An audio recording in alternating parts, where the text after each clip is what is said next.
Bonjour et bienvenue sur Science Sport Endurance pour un nouveau podcast. Comme d'habitude, on se retrouve avec Jérémy pour enregistrer cet échange. Comment tu vas? Salut Clément, bah écoute, tout se passe bien. Et toi, tu vas comment? Moi super, je suis content de me retrouver avec toi et puis notre invité qu'on va accueillir.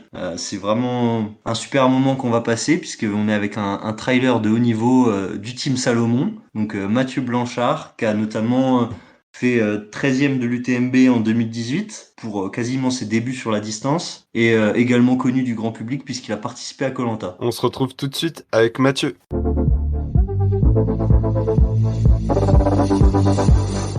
Salut Mathieu, comment vas-tu? Salut, ça va très bien. Merci de l'invitation. Ah ben de rien, surtout merci à toi d'avoir accepté justement notre invitation. Pour commencer à en apprendre un peu plus sur toi, notamment pour tous ceux qui te connaissent pas. Donc toi t'es trailer, mais pour commencer au début, comment t'es arrivé dans le sport? T'as commencé par quoi quand t'étais jeune? Bon, moi, j'ai toujours été, je vais pas dire me définir de sportif, mais plus de quelqu'un qui aime le plein air, en fait, être dehors, dans la nature, tout simplement. Ça fait partie de moi.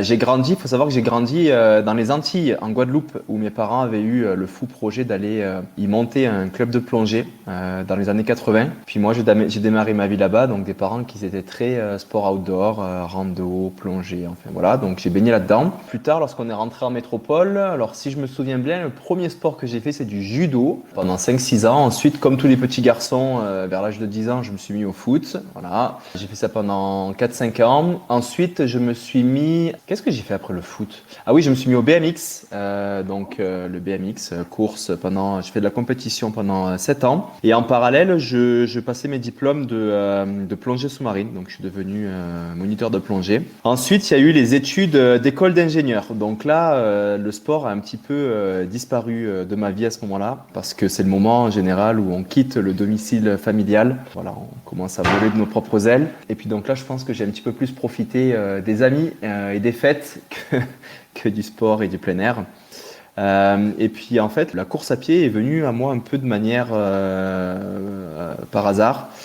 C'était en 2014, j'ai décidé d'aller m'installer au Canada, à Montréal. J'ai eu une opportunité professionnelle dans le domaine de l'ingénierie là-bas. Et après avoir passé quelques années, voilà, et puis mon dernier emploi sur Paris où j'étais pas trop, disons, dans une optique santé, je faisais beaucoup la fête, j'ai décidé de me reprendre un petit peu en main. Voilà, comme un peu tout le monde, quand on décide de se remettre un petit peu en forme, ben, qu'est-ce qu'on fait? On prend un abonnement à la salle de muscu ou on va commencer à courir. Puis moi, j'ai décidé de commencer à courir. L'idée, c'était juste de me remettre en forme en attendant de trouver le sport qui allait bien m'aller au Canada. Parce que, en fait, moi, j'étais vraiment passionné à ce moment-là par la plongée sous-marine et par le kitesurf aussi. J'ai oublié d'en parler, mais je m'étais mis au kitesurf. Or, ces deux sports étaient difficilement praticables à Montréal. Il n'y a pas la mer, il n'y a pas l'océan, il fait très froid.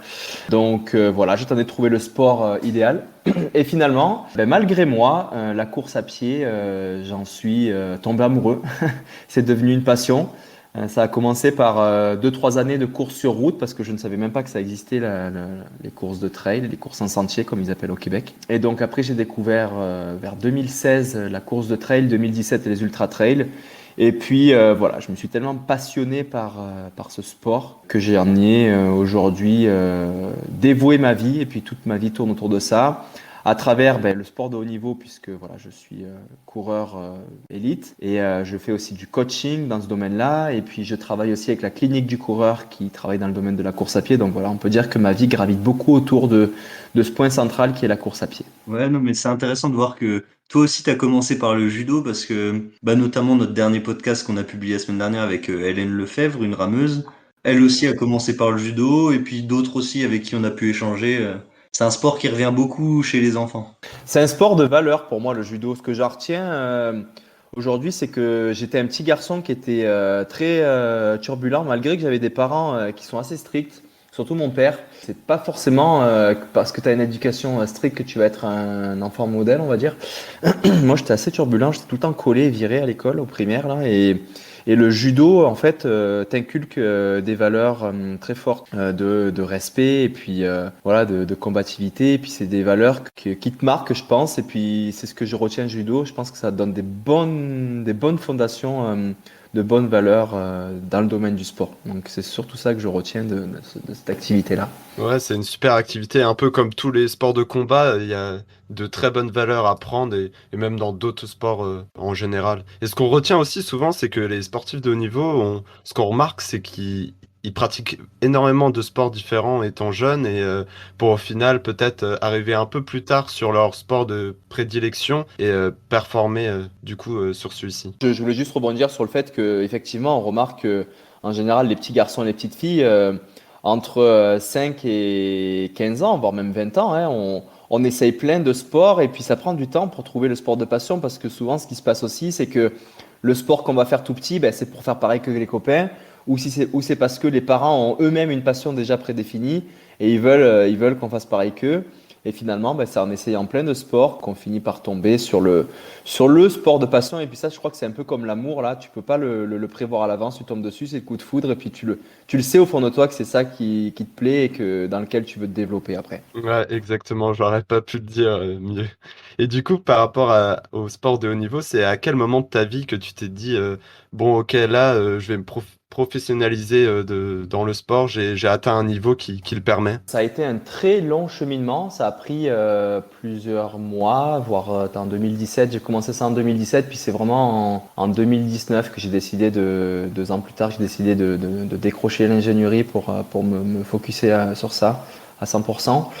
Euh, En fait, il y a plein de raisons qui font qu'on le sait que c'est le moment. Pas que tes résultats en compétition, hein, c'est aussi ben, autour de toi. Est-ce que ta famille comprenne tes choix, te soutiennent, tes amis? Puis si eux, ils te soutiennent pas, c'est pas forcément quelque chose que tu vas avoir le courage de faire. Et puis au plus il y a de monde autour de toi qui va soutenir ton projet, donc famille, amis, c'est sûr que c'est le cercle le plus proche, mais aussi d'un point de vue professionnel, c'est-à-dire les sponsors qui vont commencer à te proposer du soutien, ben, ça te sécurise un petit peu. Et puis c'est là le jour où tu sens que une fois que toutes les sphères autour de toi s'alignent bien, mais tu le sens en fait que c'est le jour pour partir. Après, c'est sûr qu'il faut quand même beaucoup de courage, hein, surtout quand on a un emploi comme j'avais. Hein, c'est un emploi quand même à forte responsabilité où j'étais directeur de l'entité canadienne d'une boîte française. Voilà, et puis c'est une stabilité, c'est des gros salaires, voilà, c'est une vie qu'on est capable de se voir dans 10 ans, comment on sera, avec quelle voiture, quelle maison. Ça me plaisait, mais c'était pas quelque chose dans lequel je m'épanouissais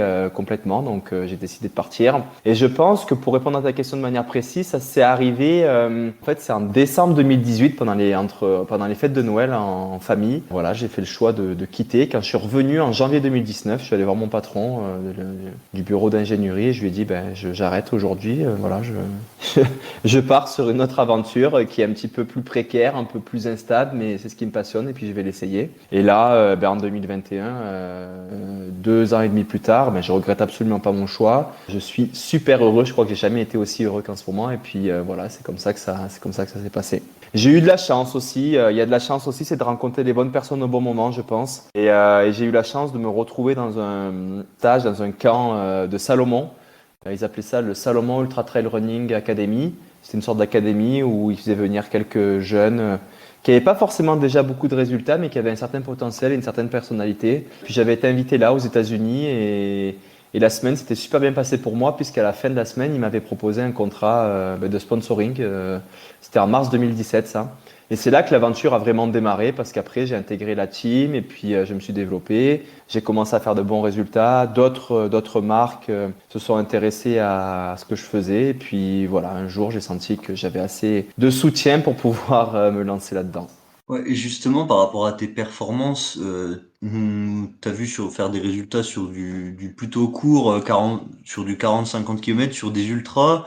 T'as fait aussi la traversée au Québec sur 650 km. C'est quelle distance que tu préfères? J'ai plutôt vite performé sur les ultra distances. Je dirais que là où je commence à être vraiment bien là, c'est les distances au-delà de 100 km. En gros, entre 100 et 160 km, c'est un peu voilà, les courses qui me plaisent et où je réussis à performer. Mais c'est vrai que j'ai fait des courses de plus courte distance, 20, 30, 40 km. J'ai réussi à performer sur certaines de ces courses-là, de ces distances-là, mais enfin, j'ai quand même assez d'humilité pour dire que c'est pas non plus la Golden Trail Series avec des densités de coureurs qui étaient assez faibles, des densités pardon de coureurs élites qui était assez faible sur les courses de ces distances-là où j'étais, ce qui fait que j'ai réussi à me positionner. Mais c'est sûr que si demain tu me mets sur une course de la Golden Trail Series, je finis jamais dans le top 5, c'est certain. Et donc c'est ça en fait. Au début, comme tout le monde, j'ai commencé par des formats assez courts. Et en fait, très vite, moi, ma première course de trail, elle date de juin 2016. C'était un 20 km d'arrivée mentalement. Et c'est là que j'ai compris que ce sport, c'est pas uniquement, je dirais, physique, quoi. Il y a quand même un aspect mental, mais que tu peux. En fait, l'aspect extraction de l'énergie est très important. Ces attributs-là, dès le départ. Donc, l'économie de course, c'est un petit peu un mental assez solide. Ça doit pas être du tout le même sport si tu t'alignes au départ d'un 40 ou d'un ultra, notamment la gestion de la fatigue, du sommeil, de l'alimentation, etc. C'est vraiment pas le même sport. Et puis aujourd'hui, je peux même le dire avec une casquette de coach, parce que je suis coach et parce que je coach des personnes qui préparent des 20 km et des personnes qui préparent des 160. Mes plans d'entraînement n'ont absolument rien à voir. Alors déjà que entre la course route et la course de trail, on est déjà dans deux sports complètement différents. Mais entre la courte distance et la très longue distance, on est encore dans des sports différents. Et surtout, après, ce qui va faire la différence, ça va être la technicité du terrain et surtout le dénivelé. Voilà, tu peux avoir des ultra-trails, notamment aux États-Unis, qui vont faire 100 bornes avec 500 mètres de dénivelé. Tu prends un 100 bornes ici dans les Pyrénées, voilà, moi par exemple, vendredi soir, là, je pars sur 125 kg avec 9000 de D+. C'est pas du tout la même préparation, un 120 kg avec 500 mètres ou 1000 mètres de D+, et un 120 kg avec 9000. Et donc, voilà, c'est pas tout à fait... c'est sûr qu'in fine, on court dans la nature. Sur la préparation... c'est complètement différent, c'est vraiment différent. Alors on va avoir des jogs, quelques jogs de 30 minutes de temps en temps pour un peu faire du volume à bas régime en aérobic, mais après dans le spécifique ça va vraiment être très différent. Et justement, par rapport aux compétences spécifiques qu'il faut pour le sommeil, etc., toi, tu as participé à koh. Est-ce que ça peut être comparé à un ultra au niveau de la privation? Pas tout à fait en fait, trouver deux paramètres là, dans une situation de survie comme à koh ou de naufrage qui peuvent être similaires à l'ultra trail, c'est le manque de sommeil comme tu viens de dire, mais c'est aussi un peu la déprivation aussi de nourriture, quoi, le manque de nourriture. Et c'est sûr que sur un ultra trail, on peut pas manger autant de calories que ce qu'on perd de calories parce que le système digestif n'a pas la capacité de le faire. Et donc on se retrouve forcément à un moment donné en déficit. Et puis donc on a des baisses d'énergie et tout ça. Donc c'est ce qu'on va retrouver sur une expérience d'aventure comme koh. Et le sommeil, effectivement, regarde encore un exemple concret. Vendredi soir, je pars à 20h pour la course. Et elle devrait finir samedi soir. Donc c'est sûr qu'il y a une nuit complète dehors pour ceux qui vont arriver dans les premiers. Tout comme l'UTMB, ceux qui vont prendre la course avec une intensité plus faible et qui vont aller un petit peu plus lentement vont faire une deuxième nuit, la nuit entre samedi et dimanche, et comme à l'UTMB, et arriver dimanche dans la journée.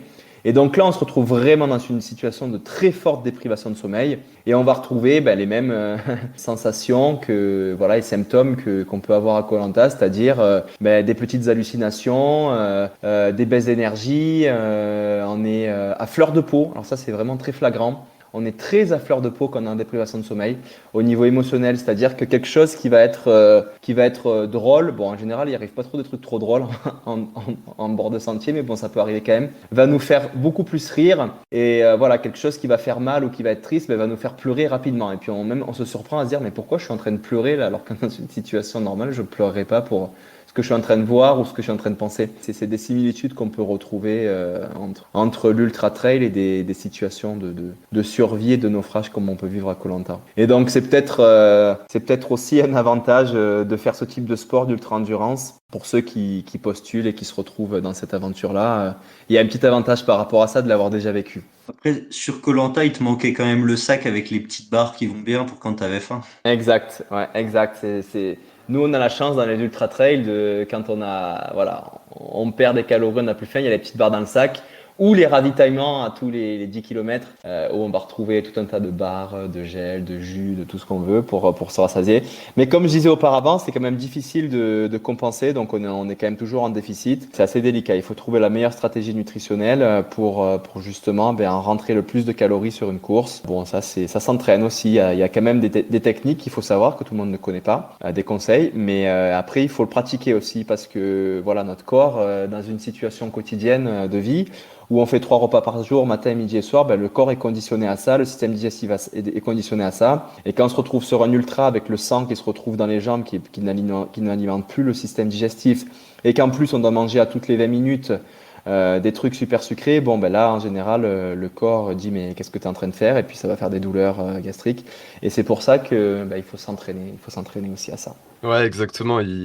On a besoin quand même d'entraînement pour pouvoir faire face à ce genre de situation. Et justement, par rapport à ton entraînement, quand tu as commencé la course à pied, tu avais un entraîneur, ça se passait comment? Tu te faisais déjà toi-même des programmes ou C'est une très bonne question et parce que chacun a un peu sa philosophie par rapport à ça. Moi encore aujourd'hui, depuis le début de mon aventure de coureur à pied, j'ai jamais été coaché et j'ai pas de coach non plus aujourd'hui. En revanche, j'ai tellement été passionné dès le départ, en fait, dès le premier mois que je me suis mis à courir quand j'ai découvert ce sport, que j'ai geeké. En fait, j'ai geeké vraiment fort tout ce que je pouvais trouver sur Internet, des vidéos YouTube, mais aussi des lectures de blogs. Et puis des lectures un peu plus sérieuses, scientifiques, que l'on peut retrouver. Voilà, j'allais prendre des livres à la bibliothèque tout simplement, ou j'allais acheter des livres, voilà, dans les librairies liés, pas forcément à la course à pied, mais à l'endurance, à la nutrition, au sommeil. Voilà, et puis j'ai vraiment passé beaucoup de temps à lire tout cet aspect-là théorique. Avec le temps aussi, ensuite, j'ai croisé cet aspect théorique-là que j'ai lu avec ma propre expérience, ce qui fait qu'aujourd'hui, j'ai la capacité de réussir à me faire. Je connais bien les principes en fait d'une planification d'entraînement pour l'appliquer à moi-même. Et là où j'ai pas besoin de coach, c'est que je suis assez fort mentalement et assez passionné pour avoir la motivation pour réaliser mon plan. Voilà. Parce qu'un coach, il faut savoir que oui, lui, il va avoir l'aspect théorique qui va être capable de te monter un plan d'entraînement avec toute une progression et puis des calculateurs pour t'amener au jour J dans les meilleures conditions et optimiser ton potentiel.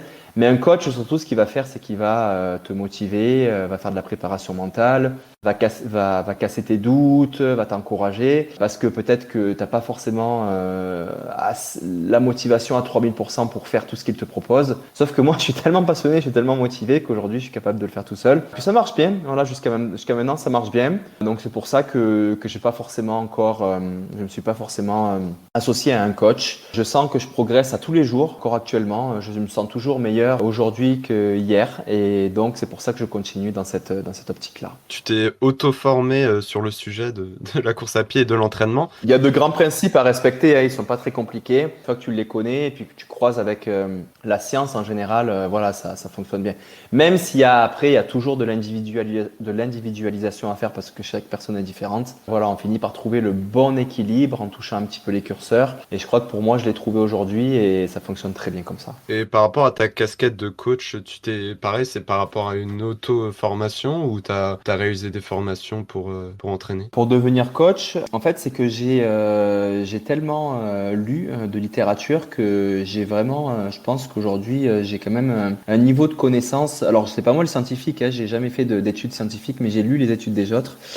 Théorique qui est bonne, et puis en plus voilà, j'ai appliqué à moi-même beaucoup de recettes, certaines ont fonctionné, pas fonctionné, donc voilà, comme j'ai dit auparavant, un peu le cocktail de mélanger de l'expérience et de la théorie fait que tu acquiers quand même de bonnes connaissances. J'ai jamais suivi de formation à proprement parler de coaching, quoique oui, parce que j'ai suivi une formation de la clinique du coureur qui est du coaching, mais j'ai pas suivi, disons, les formations à proprement parler de l'État français, parce que je sais même pas ce qu'elles sont exactement, lesquelles sont vraiment délégataires du ministère des Sports et puis des brevets d'État, tout ça, je n'ai aucune idée. Voilà, faut savoir que moi, plus tard, j'ai rejoint l'entreprise de la clinique du coureur, qui aujourd'hui est l'entreprise numéro 1 qui est la plus solide en termes de connaissances de la science liée à la course à pied. Et moi aujourd'hui, je suis directeur commercial pour cette entreprise-là.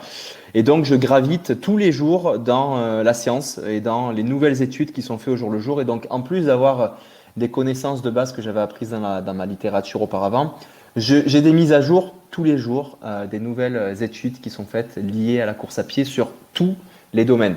Hydratation, nutrition, chaussures, blessures, prévention des blessures.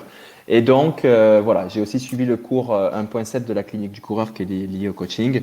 Avec toutes ces petites casquettes aujourd'hui, je pense avoir assez de crédibilité pour faire un coaching qui est bon. Et puis après, c'est sûr que c'est par aussi la pratique et les résultats que tu le vois. Bon, maintenant, ça fait 3 ans que je fais du coaching. Aujourd'hui, l'intégralité des personnes que je coach, j'ai très peu de turnover, quoi. Il n'y a personne qui est parti. Et encore, ce week-end, je suis très fier avec ma casquette de coach parce que j'ai 3 de mes sportifs qui sont allés faire une course au Québec. Il y en avait un qui avait jamais fait de trail, d'ultra trail. Il s'est aligné sur un 50 km. Il a fini 7e sur 160, donc c'est génial. Il y en a un autre qui a commencé l'ultra trail il y a peu de temps. Il a réussi à faire 2e sur le 50 km. Et j'en ai un 3e qui s'est aligné sur le 100 km, qui avait jamais fait de course de plus de 80 km. Et il a fait 2e aussi sur le 100 km. Donc voilà, ça fait 6 mois qu'on travaille ensemble. On a mis en place des choses. Et puis j'ai radicalement changé leur plan d'entraînement par rapport à ce qu'ils faisaient avant, leur stratégie nutritionnelle, leur stratégie de course. Et aujourd'hui, voilà, les résultats parlent. Et puis moi, ça m'apporte beaucoup de gratitude. Je suis très heureux de pouvoir optimiser le potentiel des gens et de voir qu'ils réussissent comme ça et qu'ils sont hyper fiers d'eux et qu'ils sont hyper heureux. Ben voilà, c'est quelque chose que j'adore et que je continue à faire avec plaisir aujourd'hui. Ouais, j'imagine. C'est de beaux résultats. De toute manière, si tu étais un mauvais coach, je pense que soit ils seraient blessés ou soit ils auraient déjà abandonné la chose. Ouais, c'est ce qu'il faut. En fait, c'est très difficile le coaching parce que c'est toute une philosophie et puis chaque coach a des philosophies différentes quant à un plan d'entraînement, le volume, le renforcement musculaire, combien on en met, le dénivelé. Et je crois qu'en fait, ce qui va faire un bon coach, c'est va vraiment être son humilité en fait, qu'il ait l'humilité de dire que rien n'est fixé et qu'il est capable de se remettre en question tous les jours. Les pires coachs, pour moi, c'est comme les personnes un peu en entreprise, les anciens là qui disent que quand il y a une innovation qui arrive, qui disent on a toujours fait comme ça a toujours bien marché, on va pas changer. Mais c'est la même chose dans le coaching. Voilà, faut avoir l'humilité d'accepter qu'on dit des bêtises aussi. Il faut se remettre en question et puis des fois il y a des séances qui vont venir vraiment bousculer un présupposé qu'on a toujours eu en nous qui était positif et qui finalement est négatif, qu'on pensait vert et qui finalement est rouge. Et voilà, les coachs qui ont l'humilité de se remettre en question et de changer un peu leur dogme et leur paradigme, pour moi c'est ça un bon coach en fait. Voilà, quelqu'un qui apprend tous les jours des nouveautés. Ouais, bah, je te rejoins largement là-dessus. Et justement, par rapport aux entraînements que tu mets en place, c'est quel type de séance que tu fais pour préparer un ultra? Tu fais des sorties longues avec beaucoup de dénivelé ou des fois tu fais des plus courtes avec beaucoup d'intensité? Ça se passe comment avec toi? Bon, enfin, alors ça dépend, comme j'ai dit plus tôt, ouais, ça dépend vraiment de l'objectif visé. Et quand on dit ultra trail, pour moi, c'est pas assez précis. C'est OK ultra trail, mais c'est quelle distance, c'est quel dénivelé, la technicité du terrain, est-ce qu'il y a des compétences techniques à travailler parce qu'on va passer du temps dans des rochers, la température, parce que quand c'est un ultra trail dans les tropiques, moi je reviens de Tahiti là, puis j'ai déjà couru aussi en Guadeloupe et en Martinique, il faut être habitué à 90% d'humidité. Est-ce que ça va être une course très froide, très sèche? Enfin voilà, il y a beaucoup de paramètres à prendre en compte. Donc en gros, ce que je fais, c'est que moi je les analyse assez précisément tous ces paramètres-là, et à partir de là, donc je fixe en fait la course à une date précise, donc c'est le jalon. Et je remonte de manière rétroactive en arrière pour monter le plan. Et à partir de là, en général, une course, pour moi, ça se prépare en 12 semaines, quoi, en 3 mois. Après, c'est sûr que la personne, si elle arrive et qu'elle me dit je veux faire un 160 km, qu'il n'a jamais couru une course de plus de 10 km, c'est sûr que dans 3 mois, on ne pourra pas faire le 160 km. Donc là, on va revoir les objectifs. Ok, si tu vas aller faire un 160, on va le faire, mais ça va être l'année prochaine ou l'année d'après. Mais pour quelqu'un qui a un parcours normal, disons, dans le domaine de l'ultra trail et qui a déjà les compétences et l'expérience pour aller faire 160, mais je vais monter un plan de manière rétroactive par rapport à la date butoir. Et en gros, ça va être, il n'y a pas une journée qui est identique, ça va être des micro-cycles et des macro-cycles avec une certaine progression dans le volume. Donc le volume, c'est le volume global, en fait, hebdomadaire. Le volume de course, sur l'intensité aussi. Donc l'intensité, évidemment, je fais beaucoup travailler avec des intervalles parce que aujourd'hui, on sait que le corps progresse uniquement dans le stimuli. Donc le stimuli, ça se fait par les intervalles. Un stimuli, en fait, c'est un petit peu venir stresser les tissus, muscles, articulations, le cardio, et puis derrière, le corps se répare. Et en fait, le corps progresse. On progresse non pas quand on s'entraîne, mais quand on est dans notre canapé, que le corps se répare juste après l'entraînement. Et donc, ce que je fais, c'est que je fais des courbes. J'ai des courbes grâce à des logiciels d'intensité, de volume que je construis et que je fais croître. Et c'est pas forcément quelque chose qui va croître du début, 3 mois avant, jusqu'à la course, parce que sinon on arrivera à des volumes improbables. En fait, ça va plutôt être des cycles, ça dépend des personnes, mais peut-être ça va être 3 semaines où je vais faire croître la courbe, et puis la 4e semaine, elle va baisser. On va faire ce qu'on appelle une surcompensation, où là, on va un petit peu récupérer des 3 semaines qu'on a fait du bloc. Et là, on va repartir sur un deuxième bloc qui va monter plus haut que le premier, et ainsi de suite. Et après, tout ce qui va être vraiment l'ultra spécifique, le dénivelé, conditionnement à la température, à la chaleur, tout ça, mais ça va venir être des séances très spécifiques pour chaque personne, dépendamment de leur cours. Et donc, idem, le dénivelé, si je pars aussi du dénivelé objectif, puis je construis un plan derrière avec un dénivelé, voilà, tout comme le volume de course. Un volume de dénivelé qui va être progressif et qui va te préparer à aller affronter le dénivelé de l'objectif. Il faut se creuser un peu la tête au début, voilà, il faut regarder la course, il faut se creuser la tête et puis ensuite, il faut construire tout ça. Mais après, ce qui est difficile aussi dans le coaching, c'est que, ok, j'ai mes 3 mois qui sont prêts maintenant, j'ai mon plan, mais chaque personne va avoir ses petits tracas du quotidien. On peut se blesser, on peut avoir une inflammation, on peut aller faire la fête un soir et puis le lendemain ou les 2 jours qui suivent, on n'est plus capable de s'entraîner. On peut avoir des soucis de famille ou voilà. Donc, il peut vraiment y avoir beaucoup de choses très personnelles qui peuvent arriver qui fait que le plan, je peux l'adapter. Voilà. Si quelqu'un, par exemple, va commencer à avoir une petite inflammation au TFL ou une petite périostite, c'est sûr que je vais pas aller lui faire des sorties de 4-5 heures 3 jours après. Au contraire, je vais baisser le volume et on va repartir sur un bloc un petit peu moins chargé pour bien calculer ce qu'on appelle la quantification du stress mécanique pour aller justement faire disparaître progressivement cette inflammation-là et pour revenir ensuite sur le plan initial. En fait, moi, en tant que coach, mon objectif numéro 1, c'est pas forcément que la personne devienne le meilleur du monde, c'est surtout qu'il se blesse jamais. En fait, c'est surtout ça mon objectif au jour le jour, parce qu'à partir du moment où tu te blesses, c'est trop cher en fait de se blesser en termes de pertes. C'est toujours dommage, je trouve, d'être sur le fil du rasoir dans les plans d'entraînement et de se blesser, parce que finalement, vaut mieux être un petit peu plus bas en termes de charge et de s'entraîner les 3 mois au complet tous les jours ou tous les 2 jours, plutôt que d'être sur le fil du rasoir, se blesser et rester 10 jours ou 15 jours sur le carreau ou avec un entraînement très médiocre. T'as beaucoup plus à perdre à faire ça que être un petit peu plus bas dans la courbe, être un peu plus sécuritaire et t'entraîner tous les jours sans se blesser. Ça, c'est le côté physique. Et le côté mental aussi, se blesser, c'est vraiment pas agréable. On doute, on n'est pas prêt. Quand on arrive à la course, on se dit « Oh, j'ai été blessé, je me suis pas entraîné 15 jours, ça va pas le faire, c'est pas agréable. » On commence parfois, il y en a quand ils se blessent, ils commencent à se jeter sur la nourriture, on prend du poids. Enfin, c'est vraiment pas la bonne chose. Et donc, moi, en tant que coach, j'essaie vraiment d'avoir une proximité avec mes sportifs pour garder vraiment cet objectif de jamais se blesser, en fait. Et ça rend les gens heureux et puis ça fonctionne très bien comme ça. Ouais, donc un plan d'entraînement qui est adapté en fonction de l'événement, de l'objectif de la course et en même temps des caractéristiques de la personne. Exact. Par exemple, pour un UTMB, je vais avoir un plan d'entraînement de 3 mois. Général, je vais appliquer à la personne, mais qu'après, je vais adapter. Je vais lui appliquer, mais après l'adapter. Parce que par exemple, si la personne, elle travaille de nuit ou que le vendredi ou que le samedi et dimanche, voilà, il y a des fois des personnes qui ont les enfants à la garde, en garde un week-end sur 2. Bon, là, le week-end où la personne garde ses enfants, je peux pas lui faire ces longues sorties là. Donc, je vais lui faire ces longues sorties jeudi et vendredi. Voilà, j'adapte en fonction du quotidien de chacun. Ouais, c'est ultra important d'adapter. Et toujours pour rester sur l'entraînement, toi, par rapport à ton entraînement, est-ce que tu pratiques d'autres sports à côté pour, par exemple, augmenter ton volume sans forcément appliquer trop de contraintes? Parce qu'on sait quand même que la course à pied applique pas mal de contraintes au niveau musculaire, articulaire, etc. Donc, est-ce que tu réalises, je sais pas, par exemple, du vélo ou d'autres sports? La réponse est oui, et c'est encore une très bonne question parce qu'encore aujourd'hui, il y a un niveau de conscientisation qui est pas assez fort, je trouve, dans le domaine de l'ultra trail par rapport à ce sujet-là. Moi aussi, il y a quelques années, en 2017-2018, je faisais rien d'autre que courir, jusqu'au jour où je me suis rendu compte que pour aller affronter de telles épreuves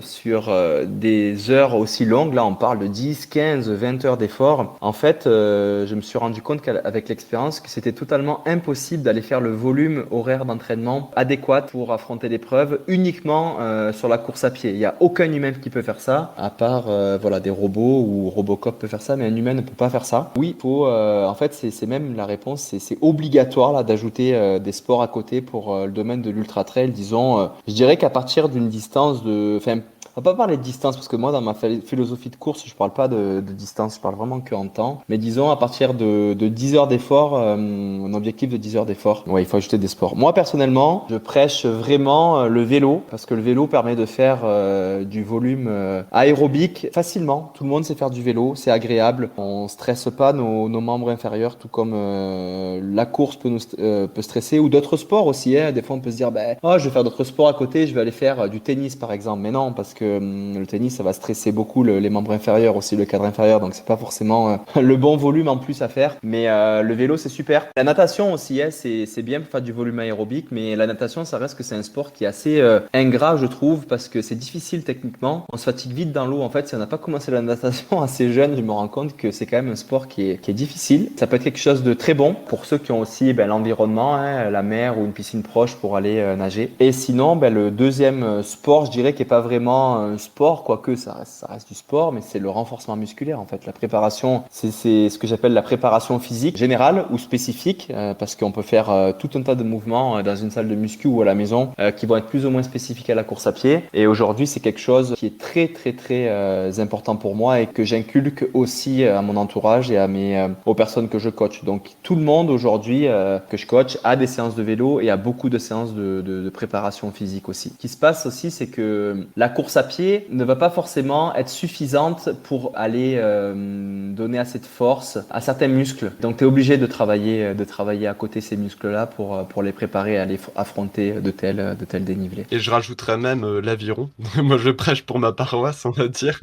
Mais bon, comme tu l'as dit, pour la natation, il y a quand même une bonne part technique qui est pas forcément facile au début quand on commence à pratiquer l'aviron. Mais l'aviron, je pense que c'est excellent parce que c'est un sport aussi. Idéalement, tu vas aller compléter les sports à côté qui sont aussi des sports d'endurance, parce que l'idée c'est aussi de développer sa fameuse VO2 max, quoi, donc son cardio. Et donc tous les sports d'endurance sont bons à prendre. Et idéalement, pour compléter la course à pied, on va prendre des sports qui ne sollicitent, qui ne choquent pas les membres inférieurs. Et je pense que l'aviron pour ça, c'est top aussi. Mais bon, après, il faut avoir l'environnement et puis le matériel pour faire ces sports-là, quoi. C'est plus complexe que prendre son vélo et aller faire un tour autour de chez soi. Ouais, et par rapport aux techniques que tu utilises, enfin, je change carrément de sujet là, mais j'ai vu sur Instagram que tu avais reçu les capteurs Super Sapiens pour la glycémie. Est-ce que tu peux nous dire un peu, enfin, pour nos auditeurs qui connaissent pas déjà comment ça fonctionne et pourquoi tu utilises cette technologie? Alors moi, ça reste que, comme je disais, je suis quelqu'un qui reste très ouvert et que je me remets tout le temps en question. Donc moi, tout ce qui est lié à la performance, au sport, je goûte, j'essaye. J'ai l'électrostimulation, la cryogénie, les compressions à air, les massages, les pistolets de massage, enfin voilà, j'essaie tout. Et là, récemment, j'ai vu cette technologie sortir, donc je me suis procuré le système. Je suis encore en test, donc je peux pas répondre précisément sur qu'est-ce qui va sortir de là. J'ai installé ça il y a une semaine sur moi, donc je suis encore en test. J'essaie de comprendre aussi parce que c'est hyper complexe comment fonctionne En fait, bon, je reviens sur la base.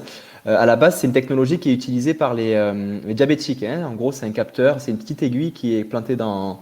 Alors, on la sent pas, elle est toute petite là, dans un tissu là, et puis va capter en fait le taux de glucose qu'il y a dans le sang. Et donc après, c'est une valeur qui est en millilitres par, je sais plus exactement comment c'est calculé là, mais c'est une valeur qu'on va retrouver dans une application. Et puis effectivement, à chaque fois qu'on mange, on va voir la courbe qui va évoluer. À chaque fois qu'on dort, à chaque fois qu'on fait du sport, on voit la courbe qui monte et qui descend. Donc voilà, c'est quelque chose qui permet potentiellement d'optimiser aussi son sommeil. Parce qu'il faut savoir que parfois, tu peux te réveiller au milieu de la nuit en te disant mais pourquoi je dors mal? Est-ce que c'est parce qu'il fait froid, parce qu'il fait chaud, parce que je suis contrarié? Ça peut être des raisons, mais il y a aussi une des raisons qui peut être que tu ne manges pas assez de carbohydrates, donc en français c'est de glucides, avant ton coucher, qui fait que tu tombes dans une sorte de légère hypoglycémie pendant ton sommeil et qui va alléger ton sommeil, qui va te réveiller. Et ça, le capteur va permettre de te le dire. C'est des choses que tu peux optimiser. Pendant l'effort aussi, voilà, moi je m'entraîne aussi beaucoup. Je suis très curieux par rapport au fait que je m'entraîne beaucoup à jeun. À jeun le matin, où j'essaie de travailler justement ma filière cétogène, donc la capacité de mon corps à brûler le gras, pour faire simple. Et donc, je voulais voir, mais qu'est-ce qui se passe au niveau de mon glucose sanguin à ce moment-là? Est-ce que ça baisse? Est-ce que c'est constant? Est-ce que ça monte? Et c'est vrai que grâce à ce capteur-là, on peut aller voir ce qui se passe. Et puis, ça permet d'optimiser un petit peu tout ça. Alors, pour le moment, le taux de glucose, on le voit uniquement sur une application smartphone. Donc, c'est pas idéal parce qu'il faut sortir le smartphone. Mais là, les gars me disent qu'ils sont en train de développer des algorithmes pour pouvoir le connecter aux montres. Donc là, ils viennent de le faire sur les montres Garmin. Donc on permet de voir directement dans la montre. C'est pas encore arrivé sur la montre que j'utilise, qui est Coros, mais à terme, ça devrait arriver sur toutes les montres. Et je pense que ça permettra aussi de bien optimiser finalement ces prises alimentaires pendant la course. Sachant qu'il y a toujours un décalage entre le moment où on met quelque chose dans notre bouche et le moment où la réaction dans le glucose, enfin le sang va arriver. Donc il faudra anticiper un petit peu. C'est quelque chose de très intéressant, voilà. Je ne peux pas en dire plus encore aujourd'hui parce que j'essaie de comprendre ce qui se passe dans mon corps et j'essaie de lire de la littérature scientifique liée à tout ça. Peut-être que d'ici quelques semaines, je serai capable de vous répondre de manière plus précise par rapport à cette technologie. Ouais. Après, pour les compétitions, peut-être que la législation risque de l'interdire. Enfin, je sais pas comment ça va être en trail, mais Ouais, c'est déjà le cas. C'est déjà le cas pour le cyclisme. Donc, je comprends pas trop en fait pourquoi ils l'interdisent parce que c'est pas vraiment du dopage, c'est juste une information quoi. Donc voilà, c'est déjà interdit sur le Tour de France. C'est interdit alors je sais pas si dans d'autres compétitions de cyclisme c'est interdit, mais ouais, c'est un bon point. Ça pourrait arriver dans tous les sports y compris la course à pied. Donc voilà. J'ai vu Eliud Kipchoge dans le marathon courir avec. Donc pour l'instant, apparemment dans les marathons de très haut niveau. C'est pas le cas, mais ça pourrait arriver. Mais rien n'empêche aussi de quand même faire des tests pendant hors course avec le capteur pour optimiser justement ses prises alimentaires et puis enlever le capteur le jour de la course, c'est pas de souci. Hein. ouais, puis en plus, on se doute que la nutrition, c'est limite aussi important que l'entraînement dans un ultra. Donc, tout ce qui peut te permettre de progresser là-dessus, c'est bon à prendre. C'est un fondamental. Il y a 3 fondamentales dans le sport. C'est un bon entraînement, c'est le sommeil ou la récupération et c'est la nutrition. Voilà, il n'y a rien d'autre en fait. Ça, c'est 99,9% du travail. Sauf que malheureusement, beaucoup d'humains, en fait, non, c'est la nature humaine hein, d'avoir cette fâcheuse tendance et ce comportement à toujours chercher la pilule miracle qui fait que tu vas progresser en restant dans ton canapé. C'est anecdotique, hein, en général, la pilule miracle. C'est sûr qu'il y a des petits produits, des compléments alimentaires, des trucs de massage, de récupération qui existent, mais c'est tellement marginal dans la balance par rapport aux 3 fondamentaux qui est bien s'entraîner, bien récupérer, dormir et bien manger, que finalement c'est un peu dommage de toujours chercher cette pilule miracle qui n'existe pas trop pour progresser quoi. Ouais, je suis totalement d'accord avec toi. C'est souvent des outils qui sont plus destinés aux sportifs de haut niveau ou le petit pourcentage qui va faire qu'ils vont mieux récupérer, qu'ils vont mieux s'entraîner, qui va faire la différence. Mais c'est souvent ça, on va chercher la chaussure de course magique qui va faire courir plus vite pour longtemps, mais en fait non, elle n'existe pas la chaussure magique, c'est juste du marketing. Enfin, des chaussures ça existe depuis 30 ans, faut arrêter quoi. C'est une chaussure, c'est des lacets, un petit peu de mousse dessous et puis pour pas que les pieds rentrent dans les pieds, puis c'est tout quoi. Et c'est la même chose pour les petites pilules, toutes les outils de récupération qui existent sur le marché. Oui, ça peut faire du bien, bien sûr, mais c'est marginal le gain que tu peux avoir avec ces outils-là versus bien s'entraîner, bien dormir et bien manger. ouais, surtout pour des gens entre guillemets lambda, enfin des novices dans la performance dans le sport, c'est clair qu'il vaut mieux s'appuyer sur Tout les à fait. fondamentaux. Et justement, par rapport à d'autres équipements, on a pu voir dans une story que tu avais mis sur Instagram, que après je me trompe peut-être, mais que tu faisais des entraînements avec un gilet spécial. Hein. C'était un gilet lesté. Et c'était dans quel but du coup? En fait, le but, c'est tout simplement de travailler plus, hein, toujours pareil. Après, c'est quelque chose que, tu vois, ça, là, je l'ai jamais fait faire à mes sportifs et je recommanderai jamais à personne de le faire parce qu'il faut se connaître. Voilà, il faut vraiment, moi, je sais où j'en suis au niveau physique, au niveau de mes stabilisateurs de genoux, de chevilles, de comment je cours, de ma biomécanique de course, ce qui fait que je sais que je suis capable de courir uniquement en sollicitant mes muscles et non pas mes articulations. Et donc, voilà, aujourd'hui, parfois, de temps en temps, je vais ajouter un gilet lesté sur moi. Donc là, celui-ci, il fait quand même 10 kilos.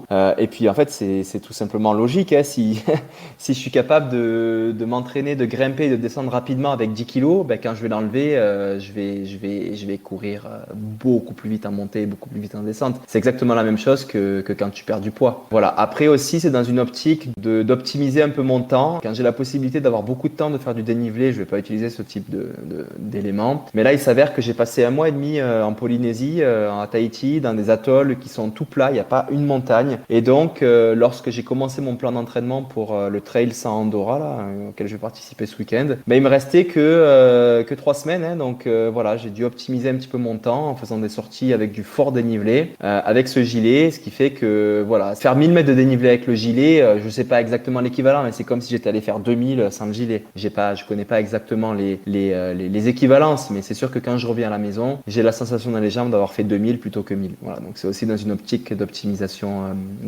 du temps. Mais voilà, je le dis bien là, pour vous vous et pour vos auditeurs. Il faut y aller vraiment avec parcimonie avec ce genre de choses parce que tu peux vraiment te bousiller les genoux, les chevilles. Voilà, faut être solide au niveau du corps aussi, ceinture abdominale, les lombaires parce que sinon on peut se blesser. Donc voilà, il faut y aller avec parcimonie, progressivement. Ça reste que c'est des très bons outils. Ouais, comme pour tout dans l'entraînement, c'est progressivement.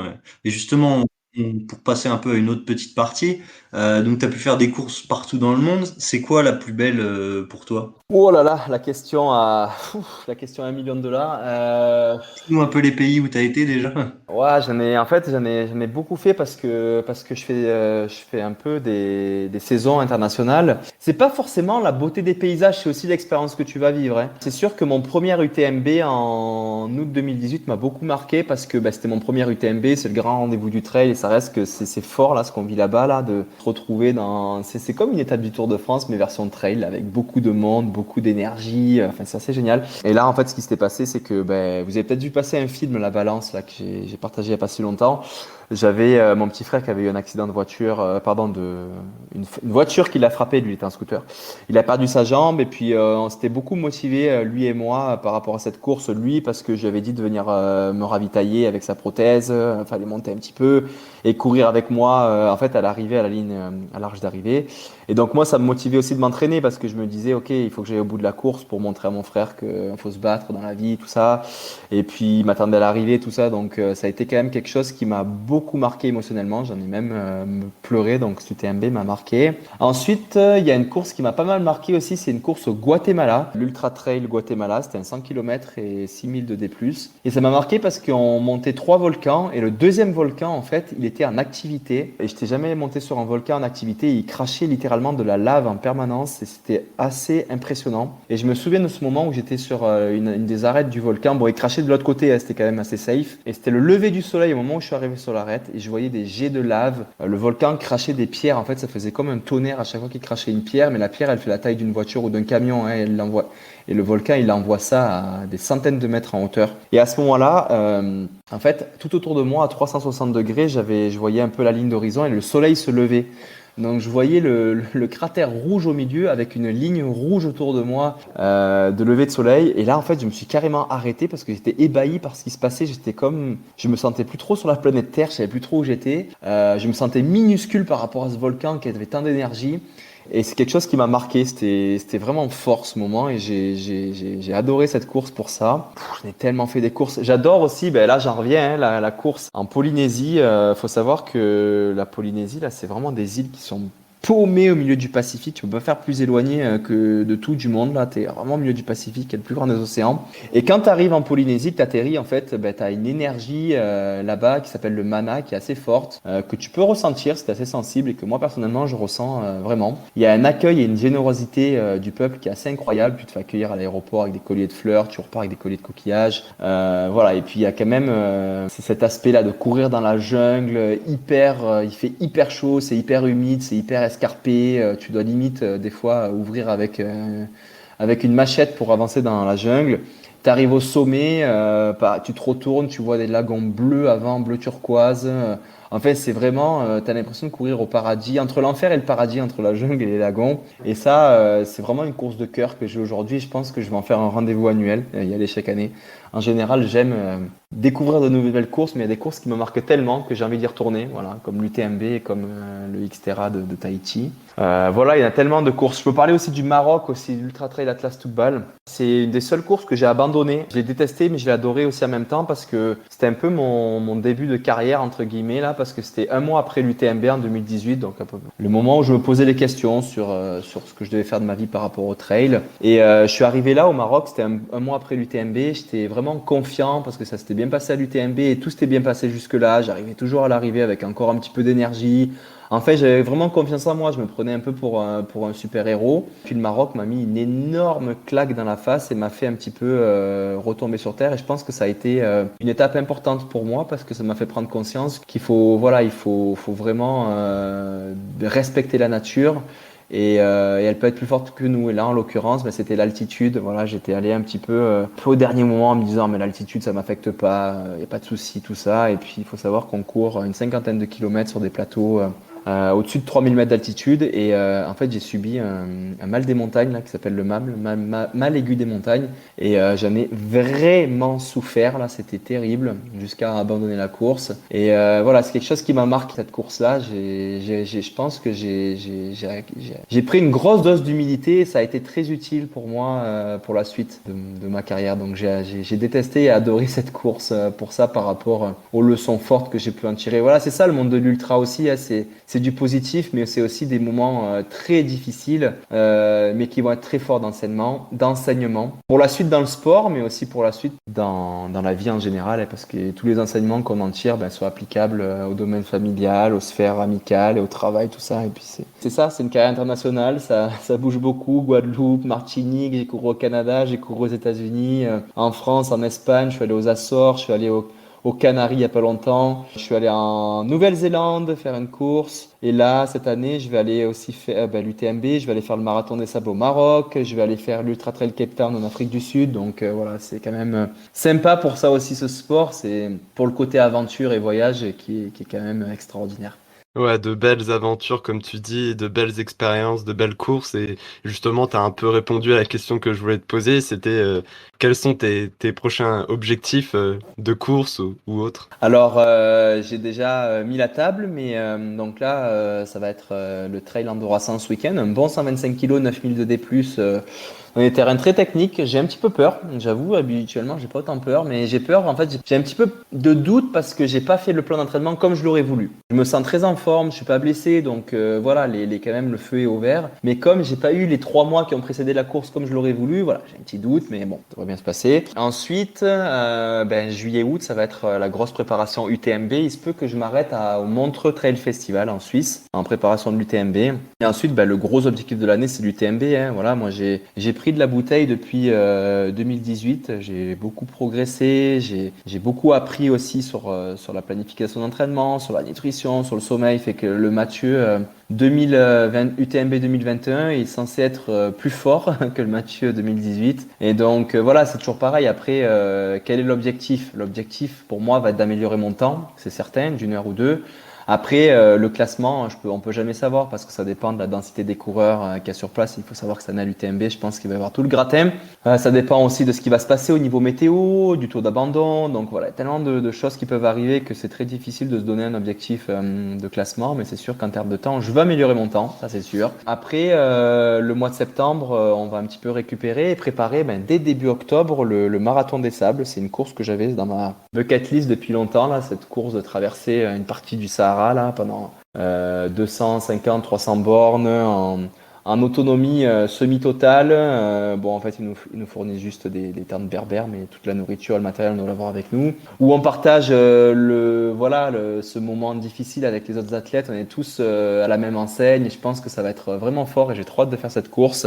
Et ensuite, fin novembre, ça sera l'Ultra Trail Cape Town en Afrique du Sud. C'est une course que j'ai dans le viseur depuis longtemps aussi, que je vais aller faire. Donc voilà, ça va être les principaux objectifs de cette année. Et je vais un petit peu plus loin, 2022, je ferai pas l'UTMB, je me focuserai sur la Diagonale des Fous aussi, à laquelle je pense depuis longtemps et je pense qu'elle sera au programme de 2022. Parce que j'ai pas envie d'enchaîner UTMB et Diagonale des Fous, il y a très peu de temps entre les deux. Et aujourd'hui, voilà, j'ai assez de maturité par rapport à ce sport pour dire que c'est une connerie d'enchaîner les deux sur une même saison. Et est-ce que refaire koh ça serait aussi dans tes objectifs à l'avenir? C'est pas une finalité, mais ça peut être un objectif. Disons qu'en fait, on peut pas dire un objectif parce que tu n'as aucun contrôle là-dessus de le refaire. En fait, c'est qu'une fois que tu l'as fait une fois, c'est eux qui décident, c'est la production qui décide de te rappeler pour revenir sur une nouvelle saison. Donc, tu n'as plus aucun parti pris au libre arbitre par rapport à ça. Donc, c'est sûr que je peux pas le placer dans ma vie comme un objectif parce que je peux pas travailler pour y retourner. En revanche, si un jour il m'invite à revenir faire une édition, je pense que ma réponse sera positive. Ouais, voilà, du coup, on arrive à la fin et je souhaitais vraiment te remercier d'avoir été accessible à ce point-là pour passer du temps avec nous et discuter un peu de notre passion commune. Merci Clément et Jérémy. Tu vois, moi, à chaque fois que je parle de ma passion, là, on a passé presque 1 heure ensemble. J'ai l'impression que ça fait 5 minutes qu'on parle. Et donc, ça confirme encore une fois que je suis vraiment passionné par ce sport parce que je vois pas le temps passer dès que j'en parle. Et puis, ça a été un plaisir d'échanger avec vous. Et puis peut-être te croiser un jour au départ d'une course.